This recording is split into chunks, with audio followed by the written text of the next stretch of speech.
Hello दोस्तों, स्वागत है इस वीडियो में। आज हम बात करने वाले हैं एनवा पद। एक कॉन्सेप्ट हमने पिछले वीडियो में पढ़ा था, उससे कुछ रिलेटेड क्वेश्चन करेंगे।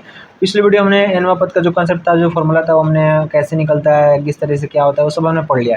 इस वीडियो में सिर्फ हम उससे रिलेटेड, उससे संबंधित क्वेश्चन सॉल्व करने वाले हैं, ताकि एनवा पद से संबंधित आपका क्वेश्चन जो आता है एग्जाम में, उस पर अच्छी पकड़ हो जाए, आप अच्छे से सॉल्व कर रहे हैं। ठीक है, तो ये फार्मूला हमने कैसे निकाला था आपको पता चल गया होगा। आपको नहीं देखा वीडियो तो पिछली वीडियो देख लीजिए, आपको पता चल जाएगा ये कैसे निकला है। ठीक है, और इस वीडियो में हम बहुत सारे क्वेश्चन सॉल्व करने वाले हैं, जैसे कि यहाँ पे मैं दिखाता हूँ आपको।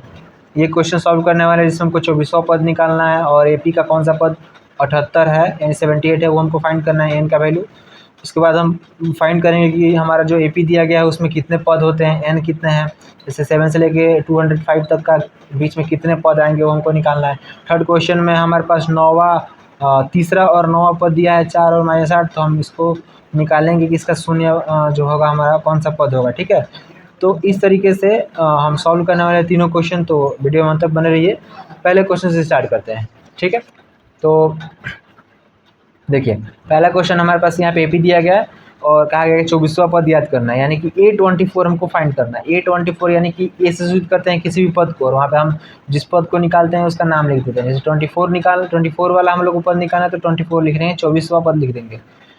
दूसरा क्वेश्चन है कि एपी का कौन सा पद 78 है, यानी कि 78 कोई संख्या है इस एपी में, आगे मिलेगा हमको, और वो कितने नंबर पे आ रहा है वो निकालना है हमको। ठीक है, दूसरे क्वेश्चन में तो पहला क्वेश्चन सॉल्व करते हैं। पहले तो हम इसका ए निकाल लेंगे और डी निकाल लेंगे। ए और डी यानी कि प्रथम पद और इसका सार्वंतर यानी कि डी। तो हम दिए गए एपी से लिख लेंगे यहाँ पे, और ए और डी का वैल्यू निकाल लिए। ए हम लोग का 3 है और डी निकाल लेंगे 8 - 3, या फिर किसी में वे से कोई भी हम माइनस करेंगे दो लगातार में से तो हमको डी मिल जाएगा। तो 8 में से 3 माइनस किए हम तो हमको मिल गया 5, जो हमारा डी है। तो यहाँ तक तो आपको समझ में आ गया होगा ए और डी कैसे निकालना है। अब हम फॉर्मूले पे पुट कर देंगे, वैल्यू रख देंगे। तो A24 इक्वल टू क्या हो जाएगा, A + n - 1 इंटू डी, और n का वैल्यू हमारे पास क्या है 24। ए का वैल्यू हमने निकाल लिया, डी का वैल्यू हमने निकाल लिया। तो वैल्यू हम फाइनली यहाँ पे पुट किए तो 3 आ गया यहाँ पे। 24 - 1 इंटू 5, यहाँ पे 24 - 1 हुआ तो 23 हो गया। अब इसको मल्टीप्लाई करेंगे 5 से, तो हमारा आ जाएगा यहाँ पे 5 3 = 15 एंड 5 2 = 10 और 1 11, यानी 115 आ गया। इसमें हम 3 ऐड करेंगे, 3 जोड़ देंगे तो हमारे पास क्या आ जाएगा 118, यानी कि 118 आ जाएगा। तो फाइनली 24वां पद हम लोग का 118 मिल चुका है। ठीक है, तो पहला क्वेश्चन तो हमने सॉल्व कर लिया। 24वां पद क्या है तो लिखेंगे फाइनली A24 इक्वल टू 118। ये पहला हम लोग का सॉल्व हो गया। दूसरा क्वेश्चन सॉल्व करते हैं इसी का दूसरा पार्ट में क्या बोल रहा है कि 78 कौन सा पद है ये फाइंड करना है।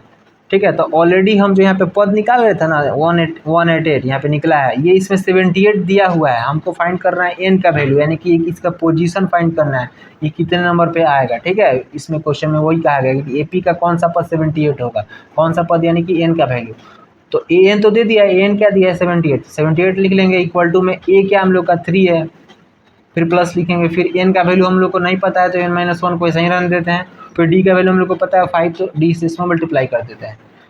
ठीक है, यानी कि 5 से मल्टीप्लाई कर देते हैं। इसको सॉल्व करेंगे तो 78 ये प्लस में इधर आएगा तो माइनस में हो जाएगा, 3 प्लस में इधर आएगा तो माइनस में, और यहाँ पे n - 1 में हम मल्टीप्लाई कर देते हैं तो यहाँ पे क्या हो जाएगा 5n हो जाएगा। 5 से करेंगे तो फिर 5 से इसमें करेंगे तो माइनस में 5 हो जाएगा।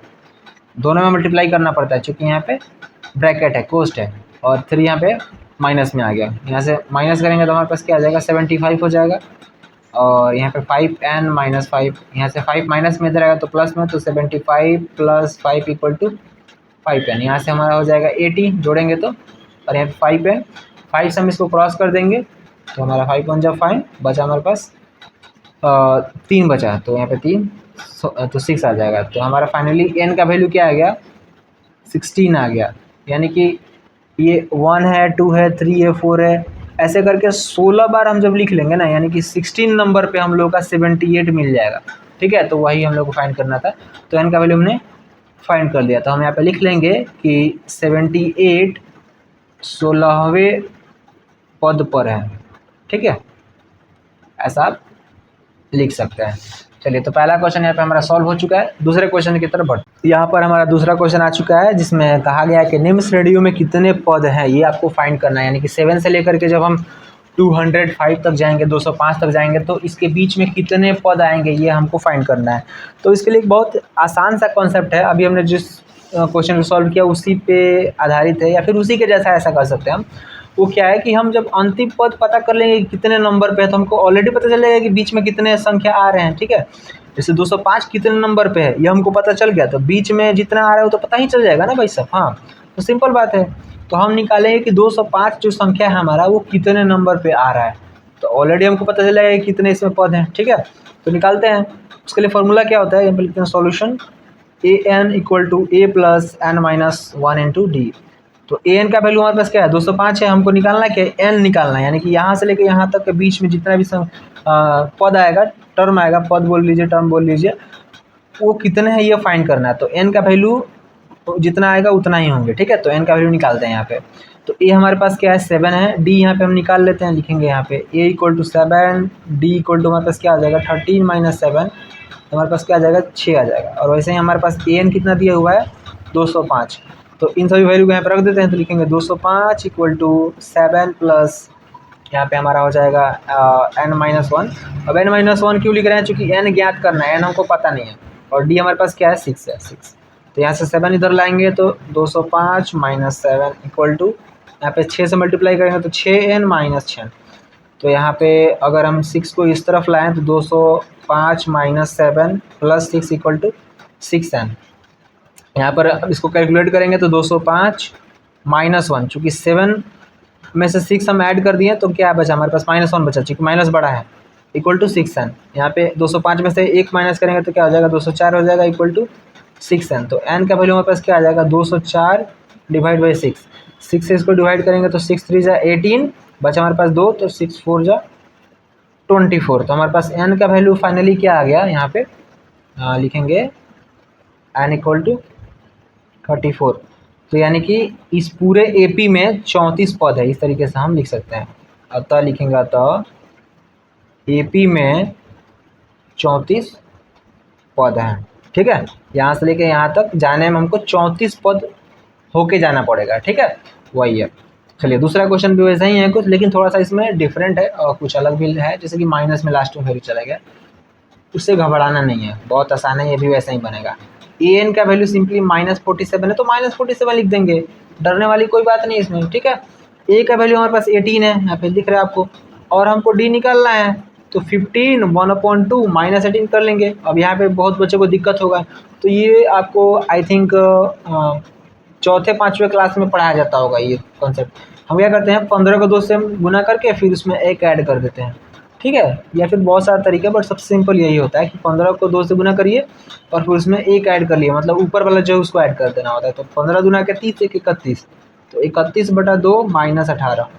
तो यहाँ पे क्या हो जाएगा हम लोग का 31 माइनस 18 दूना के 36 हो जाएगा, 36/2।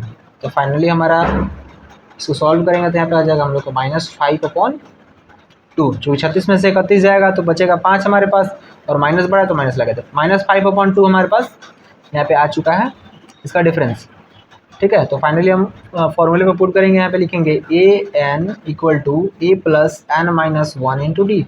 तो an हमारा क्या है -47 इक्वल टू a हमारे पास क्या है 18 है, फिर प्लस लिखेंगे, फिर n-1, चूँकि n का वैल्यू ज्ञात करना है तो कुछ दिया नहीं है वैल्यू इसमें, और d का वैल्यू क्या है हमारे पास -5/2 आ गया। इसको क्वेश्चन में कर देते हैं, ठीक है। अब हमारा काम क्या बचा है कि इसको सॉल्व करना है। जैसे इसको सॉल्व किया और हमारे पास आंसर आ गया, वैसे इसको सॉल्व करेंगे हमारे पास आंसर आ जाएगा, ठीक है। तो इधर लाएंगे -47 -18 इक्वल टू यहाँ पे -5/2n, और यहाँ पे माइनस माइनस मिलकर क्या हो जाएगा प्लस हो जाएगा, मतलब मल्टीप्लाई करेंगे तो, और 5/2 हो जाएगा, ठीक है। अब माइनस यहाँ पे देखिए, हम ये काम करते हैं कि जो माइनस में है या फिर छोड़िए, पहले सॉल्व कर लेते हैं। तो यहाँ पे क्या हो जाएगा -47 और -18 को ऐड करेंगे तो यहाँ पे 5 हो जाएगा, और फिर यहाँ पे 4 1 5 एंड 6 -65 आ गया यहाँ पे, इक्वल टू -5/2 एंड प्लस 5/2, ठीक है। तो यहाँ तक तो हमने सॉल्व कर लिया, आगे इसको सॉल्व करते हैं। अब देखिए इस 5/2 को दूसरी तरफ ले जाने के बजाय हम -65 को इक्वल टू के इस तरफ लाएंगे तो प्लस में हो जाएगा, और ये -5/2n है ना, ये माइनस में है, तो इसको इक्वल टू के इस तरफ लाएंगे तो ये माइनस से प्लस में हो जाएगा। बात समझ में आई, मतलब एक दूसरे का अदला बदली कर रहा है, भाई तुम अपना ले लो और मैं अपना दे देता हूँ, तो यहाँ पे -5/2 था तो ये 5/2n हो जाएगा, इक्वल टू दूसरी तरफ आएगा तो, और ये माइनस में था उधर जाएगा तो प्लस में हो जाएगा। तो यहाँ पे 65 + 5/2, इन दोनों को ऐड करेंगे और इसको हम फिर लेके जाएंगे। पहले इसको ऐड कर लेते हैं। 5/2n इक्वल टू यहाँ पर क्या हो जाएगा हम लोगों का 130 हो जाएगा, 135/2। ठीक है, वो कैसे हुआ, बटा पर का जोड़ बनेगा तो हो जाएगा। जैसे कि मैंने इसमें 65 को 2 से मैंने गुना कर दिया तो 5 2 = 10 और 6 2 = 12 और 1 13, 130, और 130 में मैंने 5 ऐड कर दिया, ये तो 135 हो गया और नीचे हमारा 2 है। ये बेसिक था, आपको आना चाहिए। उसके बाद हम क्या करेंगे, अब इसको हम कटाएंगे तो 2 से 2 खत्म हो जाएगा चूँकि नीचे है, और फिर n के साथ ये 5 किस में है, गुना में है, तो उधर लाएंगे तो भाग में हो जाएगा। तो n इक्वल टू हम लोग क्या हो जाएगा 135 / 5। इसको हम जब आगे कैलकुलेट करेंगे तो यहाँ से 5 से हम इसको डिवाइड करेंगे तो 5 2 = 10 एंड 5 7 = 35। ठीक है, तो यहाँ से हम लोग का n का वैल्यू क्या आ गया 27 आ चुका है। ठीक है, तो फाइनली हम यहाँ पे लिख सकते हैं, ये हमारा इसमें का, यहाँ पे हम इस लिखते हैं, लिखेंगे n इक्वल टू हमारा 27 आ गया है, इसलिए AP में 27 पद हैं। ठीक है, यानी कि 18 से लेकर के हमको -47 तक जाने में 27 पद क्रॉस करके जाना पड़ेगा। ठीक है, इसलिए इस AP में 27 पद हैं। ठीक है, इस तरीके से आप ऐसे क्वेश्चन इजीली सॉल्व कर सकते हैं। चलिए थर्ड नंबर क्वेश्चन की तरफ बढ़ते हैं। अब हम बात करते हैं अपने थर्ड नंबर क्वेश्चन के बारे में। थर्ड नंबर क्वेश्चन हमारे में दिया गया है यहाँ पे कि यदि किसी AP में तीसरा और नौवां पद क्रमशः 4 और -8 हो तो इसका कौन सा पद शून्य होगा। पहले तो हम A और D निकालेंगे इतना स्टेटमेंट की मदद से, यानी कि यहाँ से यहाँ तक जो लिखा है उसकी मदद से। इसमें क्या लिखा है, तीसरा और नौवां, तो हमारे पास A3 दिया गया है और A9 दिया गया है। ठीक है, तो A3 क्या होता है, हमारे पास A + n-1, तो n हमारे पास क्या थे 3, तो 3 - 1 लिख लेंगे इंटू D, और यहाँ पे A + 9 - 1 इंटू D, तो ये हमारे पास क्या हो जाएगा A + 2D, और ये हमारे पास हो जाएगा A + 8D। और इसका वैल्यू कितना दिया गया है हमारे पास, यहाँ पे दिया गया है 4 और 8, यहाँ पे 4 दिया गया है, यहाँ पे -8 दिया गया, यानी कि हमको इतना से मतलब है। ठीक है, और इसको मान लेते हैं इक्वेशन 1, इसको मान लेते हैं इक्वेशन 2। ठीक है, अब हम क्या करेंगे कि घटा लेते हैं इक्वेशन 1 से 2, लिखेंगे समीकरण 2 घटाओ 1, यहाँ पे क्या हो जाएगा A + 8D इक्वल टू -8 ये वाला, और A + 2D इक्वल टू 4 ऊपर वाला इसमें। ठीक है, लिख लिया यहाँ पे, इसको हम करेंगे घटाओ तो यहाँ पे चिन्ह चेंज हो जाएगा, माइनस माइनस माइनस, घटा रहे, ये खत्म हो गया चूँकि बराबर था। यहाँ पे 8 में से 2 गया तो 6D बच गया हमारे पास। यहाँ पे -8 और -8 हमारे पास क्या गया -12 हो चुका है। ठीक है, तो 6 से इसको हम डिवाइड करेंगे तो हमारे पास 2 आ जाएगा। तो D का वैल्यू हमारे पास क्या आ गया -2, तो D का हमने ज्ञात कर लिया यहाँ पे। अब इस D के वैल्यू को 1 में रख लेंगे, लिखेंगे D = -2 समीकरण 1 में रखने पर, समीकरण 1 में रखने पर।